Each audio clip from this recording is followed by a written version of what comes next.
Hello students, मैं Kamini Raria, assistant professor government law college Ajmer से। आज फिर मैं आपको एलएलबी फर्स्ट ईयर के paper number 10 alternative dispute resolution के बारे में बताऊंगी। वैकल्पिक विवाद निपटारा विधि। इस पेपर को जैसे हम 6 पार्ट में पढ़ेंगे और हमारा पहला वाला पार्ट आर्बिट्रेशन का चल रहा था। इस पेपर में हम एक एक्ट पढ़ते हैं, the arbitration and conciliation act 1996, माध्यस्थम एवं सुलह अधिनियम 1996।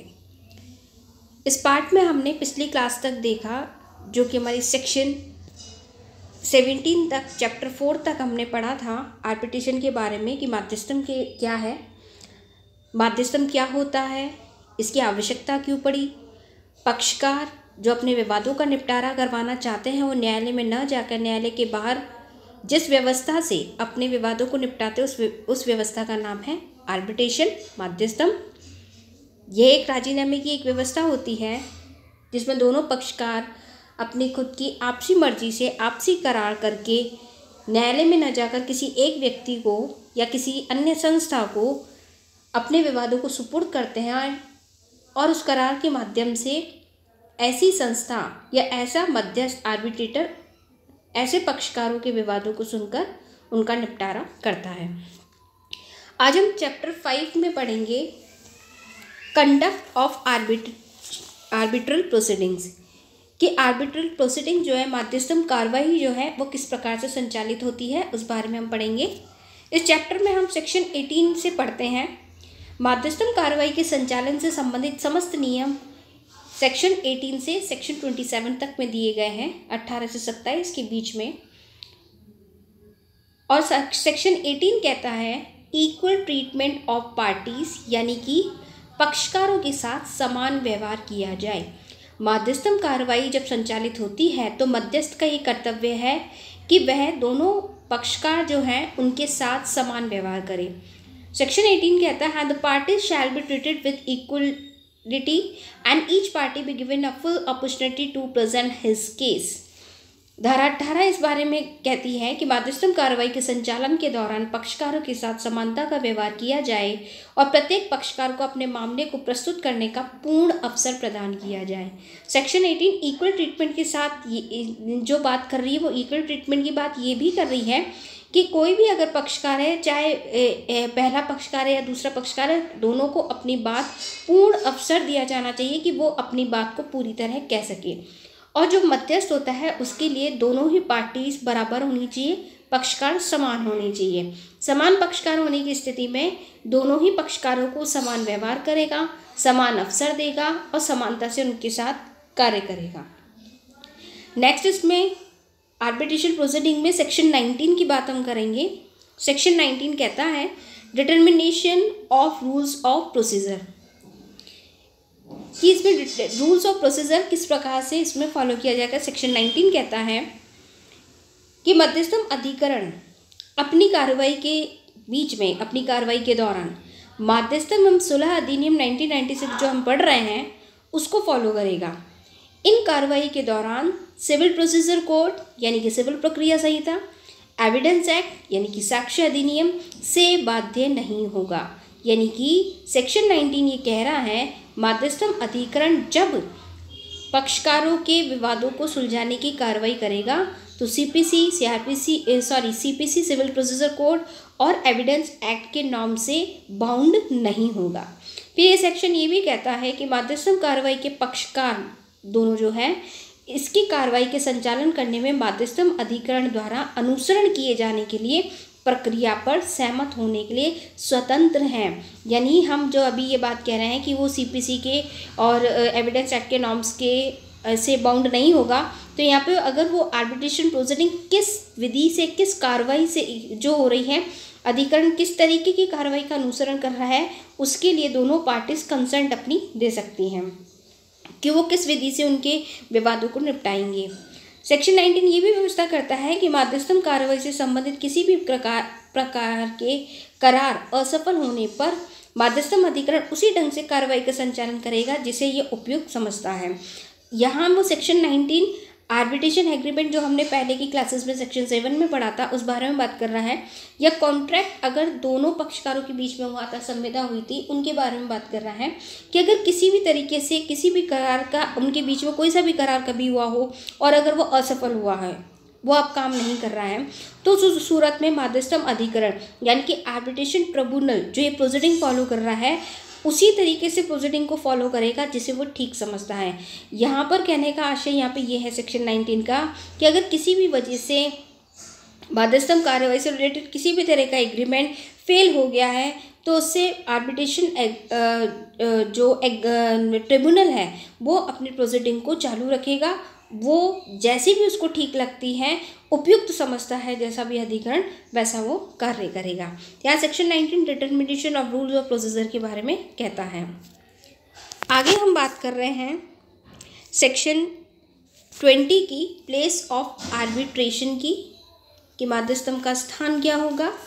The parties are free to agree on the place of arbitration, कि मध्यस्थम कार्रवाई के लिए स्थान क्या हो। सेक्शन 20 इस बारे में कहता है कि मध्यस्थम कार्रवाई के पक्षकारों को मध्यस्थम के स्थान पर करार करने की स्वतंत्रता होती है, कि वो आपस में इस चीज़ के लिए एग्रीमेंट करें दोनों पार्टीज़ कि वो कहाँ पर अपने जो कार्रवाई होगी उसका स्थान कौन सा होना चाहिए। इसके लिए दोनों पार्टीज आपस में करार कर सकती है, आपस में एग्रीमेंट कर सकती हैं। मध्यस्थम कार्रवाई के पक्षकारों के बीच किसी भी करार के असफल हो जाने पर मध्यस्थम के स्थान का चयन पक्षकारों की सुविधा को सम्मिलित कर मामले की परिस्थितियों को ध्यान में रखते हुए मध्यस्थम अधिकरण द्वारा किया जाएगा। और जैसे कि अभी हम सेक्शन 19 पढ़ा, उसी को आगे बढ़ाते हुए सेक्शन 20 कहता है कि मध्यस्थम कार्रवाई के पक्षकारों के बीच में यानी कि दोनों पार्टीज के बीच में अगर किसी तरह का एग्रीमेंट फेल हो गया है तो अब जब एग्रीमेंट फेल हो गया है तो प्लेस कौन सी होनी चाहिए, तो प्लेस कौन डिसाइड करेगा, वो प्लेस डिसाइड करेगा आर्बिट्रेशन ट्रिब्यूनल मध्यस्थम अधिकरण। और लेकिन वो ऐसे प्लेस का, ऐसे स्थान का चयन करने में पक्षकारों की सुविधा को ध्यान में रखेगा कि दोनों पक्षकार अपनी सुविधा से उस स्थान पर, उस प्लेस पर आ सकते हैं। फिर सेक्शन 20 ये भी कहता है कि किसी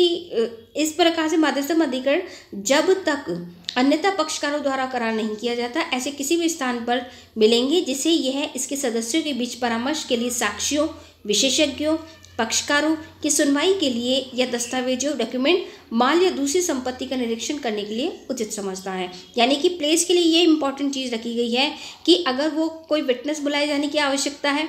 प्रोसीडिंग के बीच में, किसी एक्सपर्ट को बुलाने की आवश्यकता है, एक्सपर्ट ओपिनियन लेने की आवश्यकता है, या पार्टीज़ को बार बार सुनवाई करने के लिए बुलाने की आवश्यकता है, कोई डॉक्यूमेंट्स के लिए ज़रूरत है, या कोई ऐसा माल, ऐसा गुड्स कोई है या कोई प्रॉपर्टी है जिसका निरीक्षण करने के लिए वो ज़रूरत है, तो जैसा वो इन सब चीज़ों के लिए उचित समझता है मध्यस्थम अधिकरण उसी हिसाब से स्थान का चयन करेगा, प्लेस का चयन करेगा कि वहाँ पर आसानी से विटनेसेस, साक्षी, विशेषज्ञ, एक्सपर्ट और पार्टीज या डॉक्यूमेंट या प्रॉपर्टी या गुड्स, इन सब का निरीक्षण आसानी से हो सके और प्रोसीडिंग आराम से की जा सके। तो यहाँ सेक्शन 20 प्लेस ऑफ आर्बिट्रेशन की बात कर रहा था। आगे हम देख रहे हैं सेक्शन 21 में commitment of arbitral proceeding. Section 21 इस बारे में कहता है कि जब तक पक्षकारों के द्वारा अन्यथा करार नहीं किया जाता तब तक एक विशेष विवाद यानी कि पर्टिकुलर डिस्प्यूट के बाबत मध्यस्थम कार्रवाई उस स्थिति से प्रारंभ होती है जिस पर मध्यस्थम को निर्देशित किए जाने के लिए उस विवाद के लिए प्रतिवादी द्वारा एक अनुरोध किया जाता है। प्रतिवादी द्वारा अनुरोध किया कर रहे हैं यहाँ पे, जहाँ पे जो रिस्पोंडेंट है वो अगर यहाँ पे अनुरोध करता है तो उसी के अकॉर्डिंग कमिटमेंट किया जाएगा, कार्रवाई उस स्थिति से प्रारंभ होगी विशेष विवाद की स्थिति में।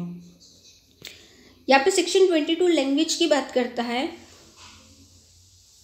कि भाषा किस प्रकार की होनी चाहिए। The parties are free to agree upon the language और languages to be used in the arbitral proceeding, यानी कि मध्यस्थम की जो कार्रवाई चल रही है वो कार्रवाई किस प्रकार से होनी चाहिए, इस बारे में सेक्शन 22 ये बता रहा है कि लैंग्वेज किस प्रकार की होनी चाहिए। क्योंकि लैंग्वेज यहाँ पे ये कहा गया है कि लैंग्वेज इस तरीके की होनी चाहिए कि दोनों पार्टीज उसको आसानी से समझ सकें। सेक्शन 22 कहता है पक्षकारों को मध्यस्थम कार्रवाई में प्रयोग की जाने वाली भाषा या भाषाओं का करार करने की स्वतंत्रता है। पहली तो ये बात ही इसमें ये है कि लैंग्वेज के लिए दोनों एग्रीमेंट्स कर सकते हैं। फिर यदि मध्यस्थम कार्रवाई के पक्षकार मध्यस्थम कार्रवाई में प्रयोग की जाने वाली भाषा या भाषाओं पर करार करने में असफल हो जाते हैं तो मध्यस्थम अधिकरण मध्यस्थम कार्रवाई में प्रयोग की जाने वाली भाषा या भाषाओं का अवधारण यानी कि डिटरमाइन खुद ही करेगा। तो यहाँ सेक्शन 22 दूसरी भी व्यवस्था कर रही है। पहली व्यवस्था तो ये कि लैंग्वेज कौन सी होनी चाहिए प्रोसीडिंग में जिससे कि दोनों पक्षकार समझ सके, तो उसके लिए वो करार करेंगे। लेकिन सेक्शन 22 ये भी कहता है अगर उन दोनों पक्षकारों ने कोई करार ही नहीं कर रखा कि भाषा कौन सी होनी चाहिए, इसमें कोई असफल हो गए हैं वो या करार नहीं किया है, एग्रीमेंट नहीं किया है, तब वहाँ पर आर्बिट्रेशन ट्रिब्यूनल आर्बिट्रेशन प्रोसीडिंग में जो कोई भी भाषा जो कोई भी लैंग्वेज वो प्रयोग करना चाहते हैं उसके लिए वो डिटरमाइन वो खुद अवधारण करेंगे कि हमें किस तरह की लैंग्वेज यहाँ पे यूज़ करनी है। इसी में आगे ये बात कर रहा है कि करार या अवधारण जब तक अन्यथा विशिष्ट या स्पेसिफाइड नहीं होता तब तक एक पक्षकार द्वारा कोई लिखित कथन किसी सुनवाई और मध्यस्थम पंचायत विनिश्चय या मध्यस्थम अधिकरण द्वारा अन्य संसूचना पर लागू होगा। अन्य संसूचना का मतलब और कोई अगर कम्युनिकेशन हुआ है तो वहाँ पर ये यहाँ ये स्पष्ट करता है कि जब तक अन्यथा कोई विशेष बात नहीं है, जब तक कि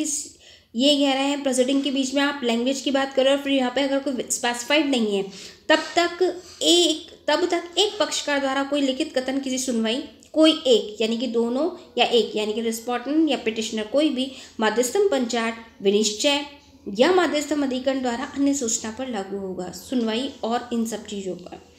फिर मध्यस्थम अधिकरण ये आदेश कर सकेगा कि किसी भी दस्तावेज साक्ष्य के साथ मध्यस्थम अधिकरण अवधारित की गई या पक्षकारों से जिस भाषा या भाषाओं में सहमति हुई है